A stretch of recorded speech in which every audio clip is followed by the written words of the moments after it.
As someone who has loved games that take a walk on the weird side since forever ago, I've been happy to see plenty of oddballs, both old and new, released on the Switch over the past few years.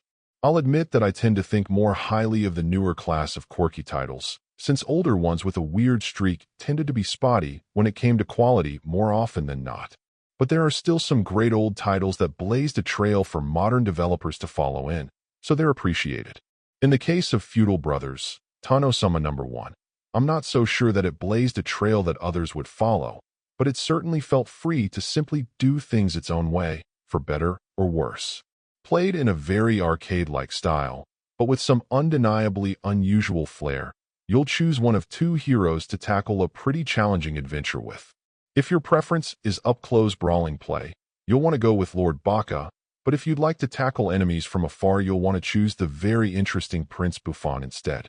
Both are amusingly odd, without a doubt, and absolutely fly in the face of your typical roided-out macho dudes you traditionally play with. The problem is that, overall, the gameplay itself is pretty ordinary and forgettable.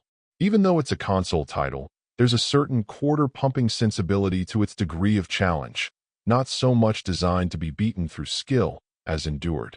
The fact that it isn't a brawlers-only affair at least helps to make it stand out a little better, but given the limits of your shots and the fact that with tougher enemies they don't seem to do much damage, that's a tough road to choose as well. Worse, occasional platforming sections really do the game no favors, and in general, it isn't hard to start thinking of other classic games you'd much rather revisit than sticking it out with this one. While it has an undeniable preservationist value, and may be a great curiosity for people who enjoy oddball imports from that era, it's absolutely a niche offering. Overall, my final score for the game ended up being a 6.2, and if you're interested in picking it up, it's currently available on the Switch eShop for $5.99.